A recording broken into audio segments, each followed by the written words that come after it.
Hello, so I wanted to do a video today on using trigonometry to find missing sides or missing angles in a right angled triangle. And this leads nicely on from Pythagoras. So before we move on, with your work on Pythagoras, you will have used two sides to find a third side.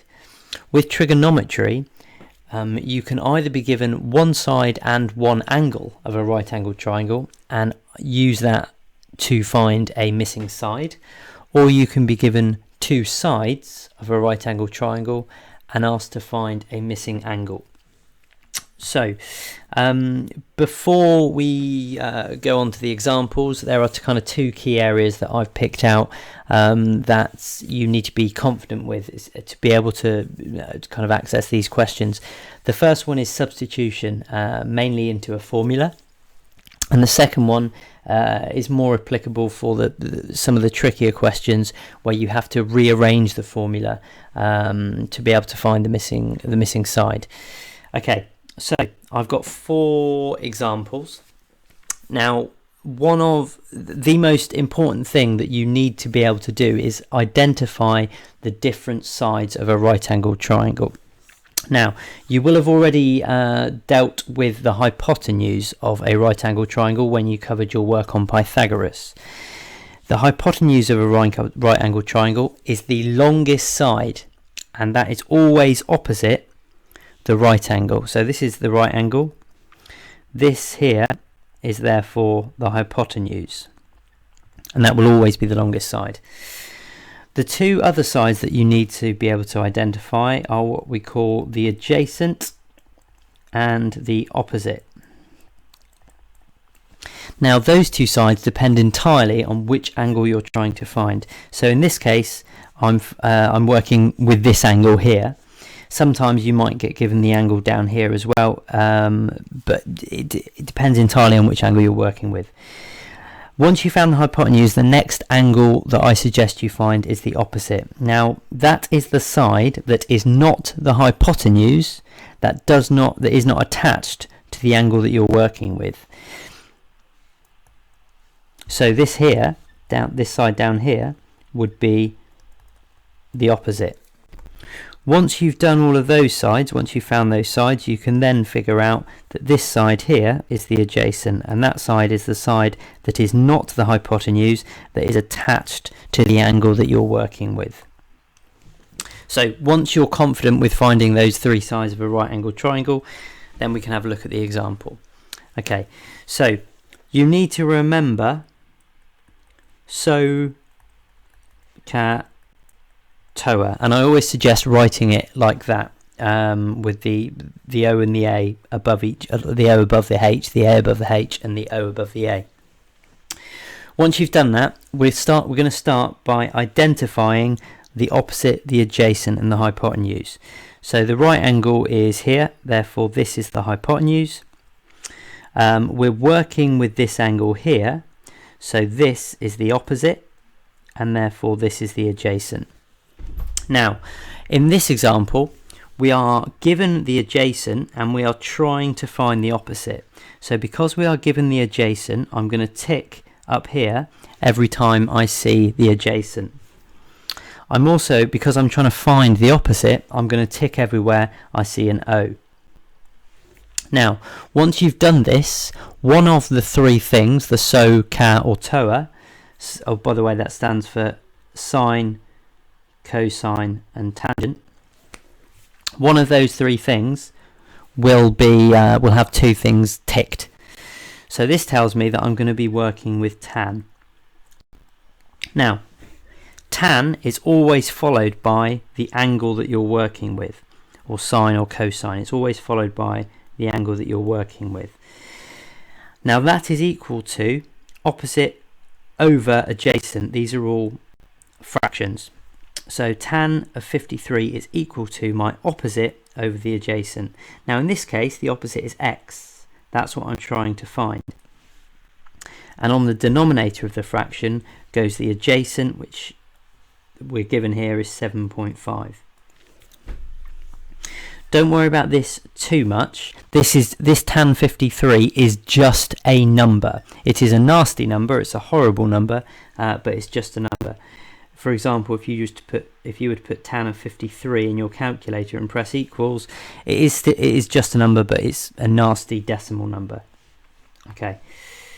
So this means a number which we don't know, x, divided by 7.5 is going to give me this horrible decimal tan 53. I want to know what x is.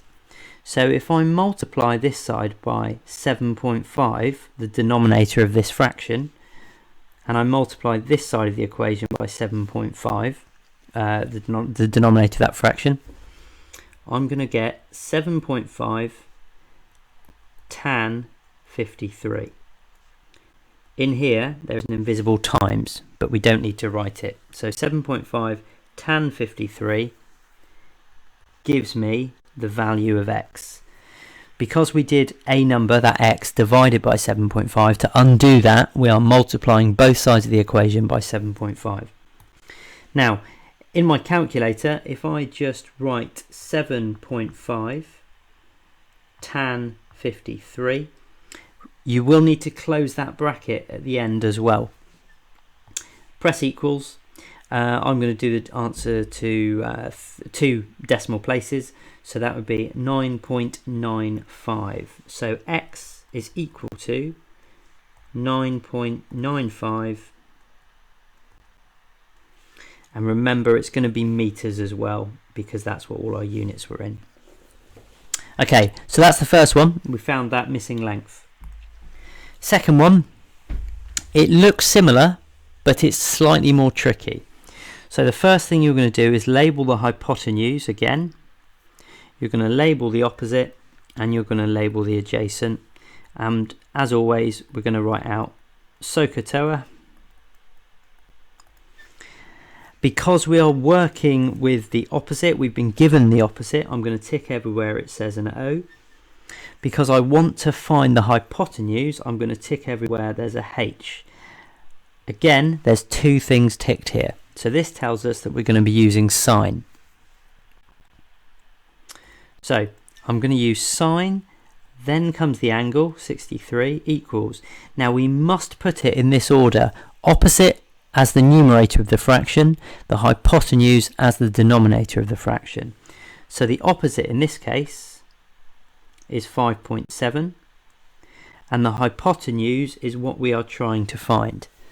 You need to be very careful and watch out for these questions, because unlike the last example, the thing we wanted to find was on the numerator of the fraction. In this one, the thing that we want to find is on the denominator of the fraction. So I want to somehow change this so that I have x equals something.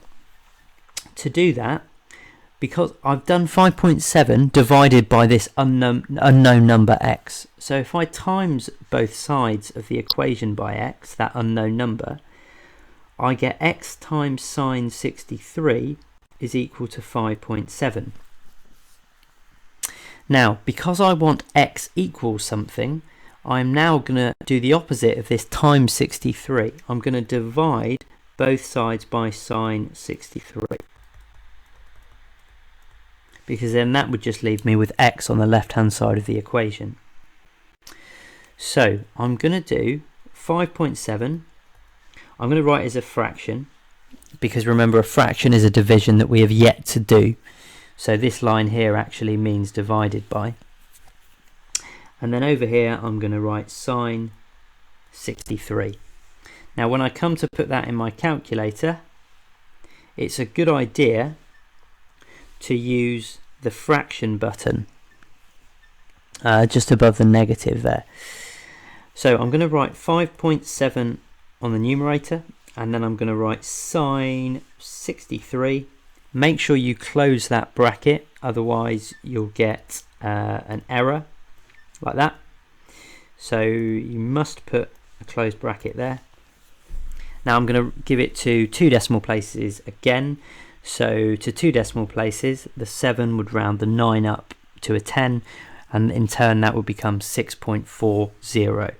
So x is equal to 6.40. Check the units. In this case they were kilometres, so it's 6.40 kilometres. Okay, third example. Again, you're going to start this exactly the same way. You're going to write out SOHCAHTOA in that order. You're going to identify the sides. So there's my right angle, therefore this is the hypotenuse, this is the opposite, and this is the adjacent. I've been given the hypotenuse, so I'm going to tick everywhere it says H.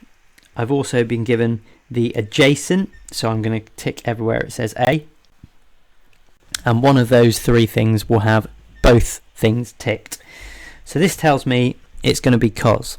However, in this example, you'll notice you've been given two sides and you are asked to find the angle. Now remember, whichever one of these we're using, sine, cos or tan, is normally followed by the angle. In this case, that angle is unknown. We use this symbol here, which is called theta. It's a Greek letter. And that represents an angle that we don't know. It's the same as an x for a length. You could use x. Now that is equal to my adjacent divided by my hypotenuse. So my adjacent in this case is 17.7 and my hypotenuse is 51.8. Because we are finding an angle, we need to use the inverse cos. So my workings would look like this: cos to the power of -1, that means inverse cos, and in brackets I'm going to put 17.7 divided by 51.8. That's just this bit here, and that is equal to theta, that unknown angle. As I said, you could use x for this instead if you wanted. Okay, so on my calculator what I'm now going to do is just above the cos button, you can see the cos button here, there is a cos and a -1. So to get that we're going to press shift and then press cos, and then up comes -1. I always suggest using the fraction button and then putting 17.7 on the numerator and 51.8 on the denominator. Don't close the bracket there. You'll need to go to the right so that that bracket covers the whole fraction. Press equals, and that tells me I'll do it to the nearest integer, nearest whole number, that theta equals 70 degrees. And that's it. So in this case that theta represented x, so x is 70 degrees. That's it for that one. Okay, final example. This one you might sometimes need to use trigonometry to solve multiple step problems. This question is asking us to find angle BAC. What that means is the angle that's made between line BA and line BC. So if I just draw on BA and I draw AC, it's asking me to find this angle here. So to do that, with this question in particular, I suggest you break it down into two triangles. You don't have enough information at the minute to straight away find angle X. So in this example, it's a good idea, you are given this angle and this side. Using that information, you could find line BC. With that, line BC, you then have two sides of this triangle here, and you can use those two sides to work out that missing angle. So I'm going to start by finding BC. So if I just draw out the triangle BCD, I know that that angle is 41 degrees. I know that is 2.1 kilometers. I want to find, I won't use x because that's what we're trying to find over here. Let's use y. I want to find length y. So I'm going to start exactly the same way. This is my hypotenuse, this is my opposite, and this is my adjacent. I'm going to write out SOHCAHTOA. I've been given my adjacent, so I'm going to tick A. I want to find my opposite, or y, so I'm going to tick O. This tells me that I need to use tan.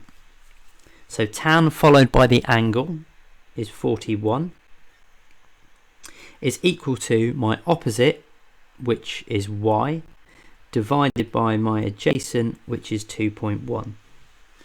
So if I times both sides of this by 2.1, I'm going to get 2.1 tan 41 equals y. Now when I put that in my calculator, I clear that, 2.1 tan 41, close my bracket, press equals. Normally at this stage we would round the answer. However, this is not my final answer, and if I round it now, my final answer, because I'm going to use the answer to this in a new calculation, my final answer will become less accurate. So it's a good idea at this stage to write out every digit on the calculator. So 2.1 tan 41. So that tells me that y is equal to 1.825502149. Good, okay. So that is this length here. So I can now draw out triangle ABC. I'm trying to find this angle, which is x. I know that side is 2 kilometers, and I know this side is 1.825502149 kilometers.